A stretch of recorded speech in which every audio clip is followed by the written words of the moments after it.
Biografia de Rachel Sent, capítulo 11. Nimo. Rachel não recebeu resposta imediata ao desafio, mas ela não esperava uma. Ela sabia que Dayuma levaria vários dias pensando no que ela dissera. Como Rachel previra, vários dias depois Dayuma finalmente falou: "Quando vamos voltar para a minha terra? Eu quero ir ao meu povo e lhe contar sobre Deus." Rachel ficou encantada e aliviada. Ela orara para que Dayuma mudasse de ideia e deixasse de lado a amargura que sentia em relação a Moipa e às outras pessoas de sua tribo. Ela também orara por algo que a ajudasse a animar Dayuma, seu filho Sam. Rachel havia feito o possível para levar Sam para os Estados Unidos, mas seus esforços não foram bem-sucedidos. Assim, quando Larry visitou Sanfu, no início de março de 1958, Rachel se perguntou se ele não poderia ser parte da resposta às orações dela. Ele havia sido instrumental em assumir o comando depois que Nat e os outros 4 homens foram mortos, e Rachel se perguntou se ele não poderia ajudá-la a levar Sam para os Estados Unidos. Ela conversou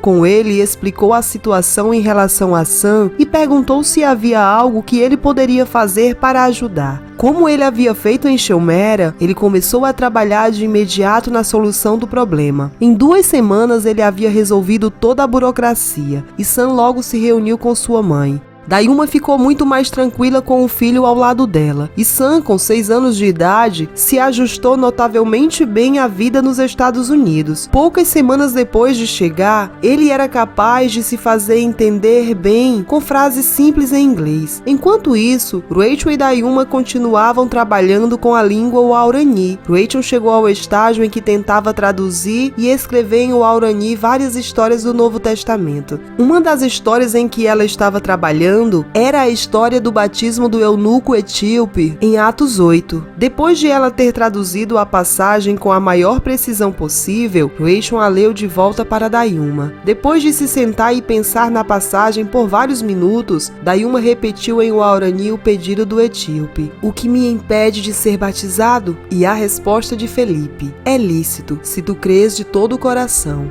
Rachel traduziu mais algumas histórias do Novo Testamento para o Waorani. Então, 2 semanas depois de ouvir a história do batismo do eunuco etíope, Dayuma veio até Rachel e perguntou: "Que bom homem de Deus pode me fazer entrar na água?" Rachel imediatamente pensou no Dr. Edman, o presidente da Universidade de Wheaton, em Illinois, que há muito tempo se interessava pelos Waoranis. O Dr. Edman havia passado o Natal anterior na floresta equatoriana e havia escrito muitos artigos e reportagens sobre os Waoranis. Rachel sabia que ele tinha um filho que morava ali perto, e ela escreveu para ele e perguntou se ele, por um acaso, iria estar visitando seu filho em breve. E se assim fosse, ela perguntara, ele estaria disponível para vir a batizar Dayuma? A resposta que recebeu do Dr. Edman não foi exatamente a que Rachel esperava. Ele ficou muito entusiasmado com o pedido de batizar Dayuma, mas ele via o batismo como uma oportunidade para promover a causa e alcançar outros Waoranis com o evangelho. Para esse fim, ele propôs que Rachel e Dayuma voassem para Yaton, onde Dayuma poderia ser batizada na igreja evangélica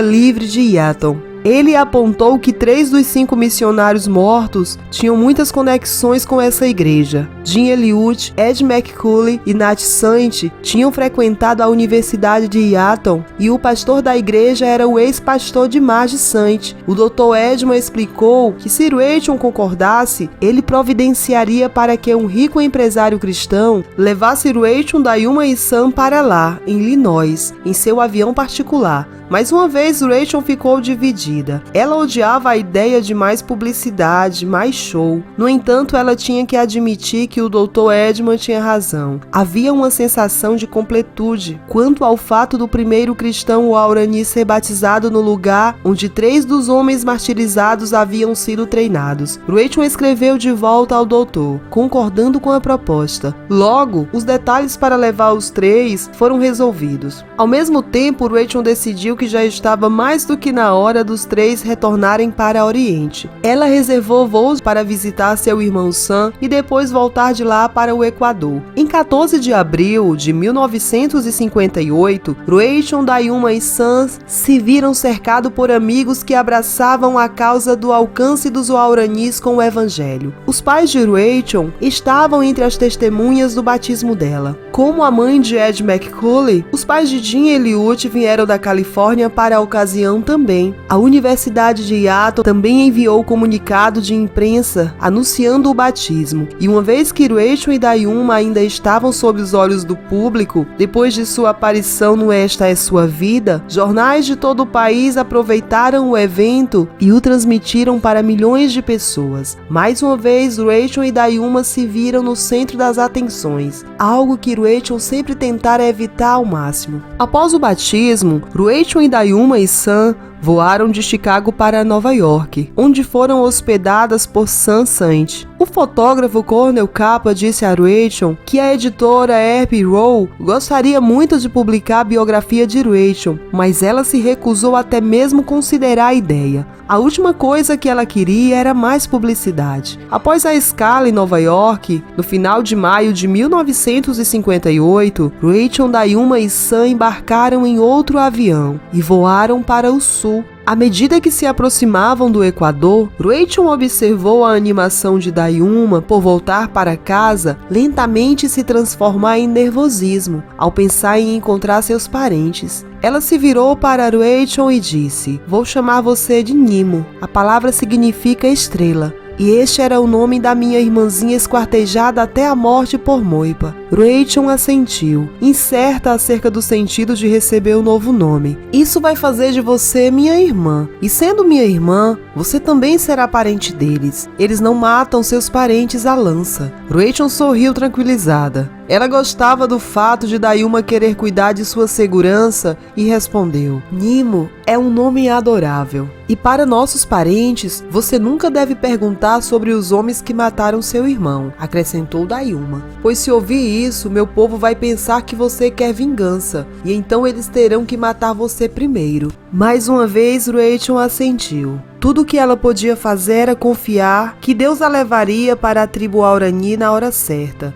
pois o caminho estava cheio de armadilhas e todas pareciam terminar com sua morte no final de uma lança. Quando os três chegaram ao Equador, em vez de voltar à fazenda San Carlos, Rachel conseguiu que eles fossem para onde ficava a nova base da Wycliffe, o centro de operações da missão no Equador. A cidade estava situada a uns 45 quilômetros ao norte do rio Napo, fazendo fronteira com o território Waorani. Rachel, Dayuma e Sam se instalaram na nova casa e esperaram a chegada de Mintanka e Maingamo com Beth e Valéria Elliott, que vinham de Xandia. Enquanto esperavam, Rachel observou Dayuma se tornar mais mal-humorada a cada dia que passava. Dayuma finalmente perguntou: "E se quando elas vierem, elas trouxerem más notícias?" Rachel não tinha como tranquilizar Dayuma, exceto pedir que ela orasse por paz. Finalmente, no dia de uma manhã, o rádio ganhou vida para transmitir a mensagem de que o avião que transportava Mintanka, Maingamo, Beth e Valéria estava a caminho de Xandia. Dayuma correu até a pista de pouso, onde esperou de forma impaciente com os olhos constantemente em movimento, examinando o horizonte em busca de qualquer sinal do avião. Depois de vários minutos, Rachel a alcançou ao lado da pista de pouso. Elas ouviram a aeronave antes mesmo que a pudessem ver. Enquanto seu motor zumbia pela floresta, Rachel colocou a mão no ombro de Dayuma para acalmá-la e encorajá-la. Logo o avião estava descendo a pista em sua direção. Quando ele parou em frente a elas, Rachel podia ver os rostos escuros animados das duas mulheres Waorani pressionados contra a janela. Assim que o motor parou, a porta da aeronave se abriu e Mintanka e Maingamo soltaram e correram até Dayuma. irmã. Mintanka e Mãengamo falavam atropelando uma a outra, enquanto cumprimentavam Dayuma. Elas ficaram na sombra da asa, conversando de forma agitada por vários minutos antes de Rachel sugerir que caminhassem para a cabana na beira da floresta, onde as mulheres iriam ficar. Mintanka, Mãengamo e Dayuma sentaram-se à sombra de uma sumaúma a tarde toda conversando. Rachel observava de longe, surpresa com o quão frenética e animada a conversa era. Quando começou a anoitecer, as três mulheres acenderam uma fogueira e assaram um pouco de mandioca para comer. Um espesso manto de escuridão se instalou sobre o Oriente, e ainda assim as mulheres continuavam conversando. Finalmente, depois da meia-noite, a conversa foi interrompida e Dayuma caminhou para a rede na cabana que dividia com Rachel. Vocês falaram por muito tempo, Rachel comentou. O que você descobriu com Mintanka e Mãengamo sobre sua tribo? Descobri muitas coisas tristes. Tem havido muita morte entre meu povo. Quando uma pessoa é morta, a morte dessa pessoa deve ser retalhada, e assim a matança nunca parece acabar. Dayuma respondeu com um suspiro. Estou triste também porque meu irmão Nampa está morto, mas não foi morto por uma lança. Um dia na floresta, uma anaconda o atacou. A grande cobra o machucou muito. Ele até foi capaz de matá-la e escapar de seu alcance, mas ele estava muito ferido. Durante um mês ele sofreu em grande agonia e morreu. Estou triste porque ele não conhecia a Deus como eu conheço. Rachel estendeu a mão e a colocou no braço de Dayuma para confortá-la. Dayuma acrescentou: também há boas notícias, Rachel, e isso me deixa feliz. E qual é a boa notícia? Rachel perguntou. Minha mãe não está morta, afinal. Ela está viva. E nos 12 anos que deixei a tribo, ela tem procurado por mim. Meu povo disse a ela: desista dessa crença. Dayuma está morta. Ela foi para os estranhos e os coades com certeza a comeram. Isso é o que eles fazem. Eles comem quem vai até eles da floresta. Mas a Kauô não acreditou neles. Ela acreditava que eu estava viva. Ela enviou meu irmão Wauai para procurar por mim, mas ele não conseguiu me encontrar. Então ela queria vir para o exterior para me encontrar, mas meu tio não a deixava vir. Os coaudes vão comer você. Não vá para lá, dizia ele. A Kauô agora enviou Mintanka e Mãengamo até os estranhos para me encontrar.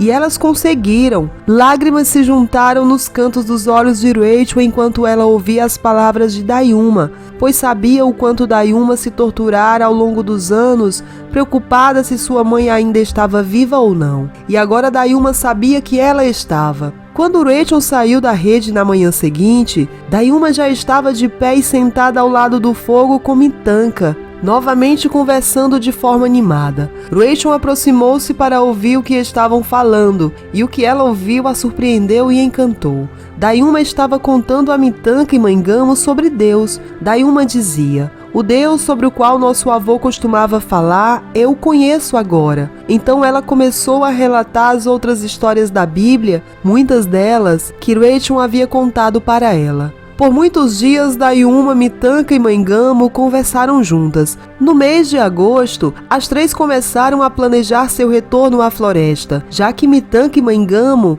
haviam prometido a Kauô que retornariam quando Sumaúma estivesse madura. Rachel ficou encantada com o rumo dos acontecimentos e perguntou sobre a possibilidade de elas levarem tanto ela quanto Beth Eliot, que tinham feito grandes progressos no aprendizado da língua Aurani. No entanto, Dayuma se recusou a deixá-la ir junto. Ela afirmou a Rachel: é muito perigoso. Eu mesma vou sem saber o que será de mim. Espere, nós voltaremos até você. Dayuma até mesmo perguntou a Rachel se ela poderia ficar com Sam, pois temia que fosse muito perigoso ele ir lá. Em 2 de setembro de 1958, Dayuma, Mintanka e Mãengamo partiram para o território dos Waoranis. Depois de fazer uma oração por sua segurança e sucesso na jornada, Rachel com Sam a seu lado e Beth, sua filha Valerie, ficaram de pé observando enquanto as três mulheres Waoranis seguiam em direção à floresta. Logo as mulheres não eram mais visíveis, pois a densa folhagem as engolia, como se fosse um grande monstro. Elas partiram na lua cheia, e Dayuma prometeu voltar até a próxima lua cheia. Rachel murmurou tanto para si mesma quanto para Beth: espero que elas sejam bem-sucedidas na missão. e oro para que elas retornem para nós em breve. Depois da partida das mulheres, Beth e Valerie voltaram para Xandia. E Rachel e Sam foram ao Lago Agria para ficar com alguns amigos da Wycliffe. Vários dias depois de Dayuma, Mitanka e Maingamo terem partido, um avião da MAF com Beth a bordo sobrevoou o território dos Wauranis para ver se conseguia localizar as 3 mulheres no chão da mata. Eu não vi nenhum sinal delas no chão, Beth relatou a Rachel pelo rádio. Nós apenas temos que continuar orando e confiando em Deus, Rachel respondeu. Disse Beth, vou fazer outro voo sobre seu território em 1 semana e ver se consigo localizá-las então.